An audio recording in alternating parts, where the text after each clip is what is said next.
پر بلال حبشی دروازے پہ داخل ہوئے تو فاروق اعظم نے کرسی چھوڑ دی، ہاتھ باندھ کے کونے میں کھڑے ہو گئے۔ کالا رنگ ہے، نام بھی لکھنا نہیں جانتے، زمانے میں تعارف کوئی نہیں۔ حضرت عمر نے ہاتھ باندھا ہے، لوگ کہنے لگے عمر تو کیسے ہو، کسرا سے نہیں ڈرتا، یہ کون آ رہا ہے جس کے لیے تیرا اتنا استقبال ہے؟ حضرت عمر کہنے لگے چپ کر جاؤ، اس کی بات نہ کرنا، اسے آنے دو، اسے آنے دو، اس کی بات نہ چھیڑنا۔ حضرت سیدنا بلال آئے، کہنے لگے امیر المومنین کیا کر رہے ہو؟ فرمایا نہیں چپ کر یار، بازو پکڑا، اپنی کرسی پہ بٹھایا۔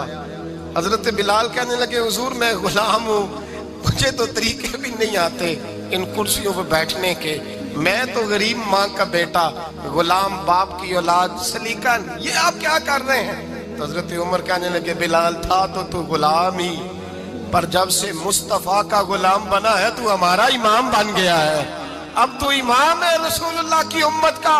فرمایا وہ مجھے دن یاد ہے جب مکہ فتح ہوا تھا، بت ٹوٹ گئے تھے، بڑے بڑے سردار تھے، اور میرے نبی نے فرمایا بلال سے کہو کعبے کی چھت پہ چڑھ کے اذان دے۔ تو لوگوں نے کہا حضور یہ سارے جل گئے ہیں، کسی اور کی ڈیوٹی لگا دے۔ حضور نے فرمایا چپ کرو، بدر میں مار کھا کے اذان پڑے تو بلال، احد میں پتھر برسے اذان پڑے تو بلال، تپتے صحراؤں میں پڑے تو بلال، ہر جگہ مار کھائے تو بلال۔ اور آج اگر اللہ نے عزت دی ہے تو میں لوگوں کو دیکھ کے بلال کو عزت نہ دوں؟ میں بتانا چاہتا ہوں کہ رسول اللہ کی غلامی میں عزت ہے۔ فرمایا کوئی اوپر نہیں چڑھے گا، ابو بکر بھی نیچے، عمر بھی نیچے، عثمان و علی، طلحہ اور زبیر بھی نیچے۔ آج یہ حبشی غلام کعبے کی چھت پہ چڑھے گا اور میں دنیا کو بتاؤں گا کہ اصل عزت اسی کے پاس ہوتی ہے جو رسول اللہ کا غلام ہوا کرتا ہے۔ بھائی یاد رکھیں عزت حضور کی غلامی میں ہے، نہ یہ دیکھو میری برادری کیا کہتی ہے۔ حضرت سلمان فارسی گورنر تھے، کھانا کھا رہے تھے، دسترخوان بچھا تھا، رسول پاک صلی اللہ علیہ وسلم کا فرمان ہے روٹی کا لقمہ دسترخوان پہ گرے اٹھا کے کھا لو، اللہ تمہاری بخشش فرما دے گا۔ دسترخوان صاف ہوتا ہے، روٹی، بڑے گورنر تھے آپ، بڑے بڑے سفیر بیٹھے تھے، وزیر بیٹھے تھے، روٹی کا لقمہ گر گیا۔ آج تو لوگ فیشن میں عزت ڈھونڈتے ہیں نا، وقار ڈھونڈتے ہیں کہ میں جدید دنیا کے ساتھ مل جاؤں، میں معاذ اللہ لڑکی لڑکے اکٹھے بٹھا کے منگنی کروں تو میں ماڈرن شمار ہو جاؤں گا، میں بڑے بڑے ڈھول بجاؤں تو ماڈرن بنوں گا، میں اگر مہندی پہ سارے تماشے کر ڈالوں تو میں ماڈرن ہوں۔ دیکھو عزت کس بات میں۔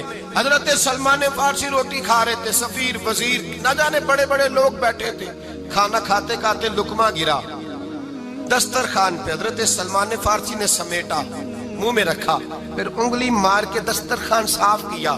ایک صحابی کان میں کہنے لگے سلمان کیا کر رہے ہو، کیا کر، آپ گورنر ہے، سوچئے تو صحیح، یہ لوگ کیا کہیں گے دنیا دار کے مسلمانوں کو روٹی نہیں ملتی، اٹھا اٹھا کے کھا رہے۔ کان میں بات کی، کان میں۔ حضرت سلمان فارسی کان میں جواب دے سکتے تھے، کہہ سکتے تھے نہیں ایسے ہی کرنا ہے، انہوں نے کان میں بات کی، لیکن جناب سلمان فارسی اعلیٰ اعلان بولے، کہنے لگے ان 4 5 6 دنیا داروں کے لیے میں اپنے نبی کا طریقہ چھوڑ دوں، اپنے رسول کی سنت چھوڑ دوں؟ یہ 4 5 دنیا دار دنیا کی طرف دیکھ کے میں مصطفیٰ سے منہ موڑ لوں؟ پھر جوش جذبات میں سر سے پگڑی اتار دی، رونے لگے۔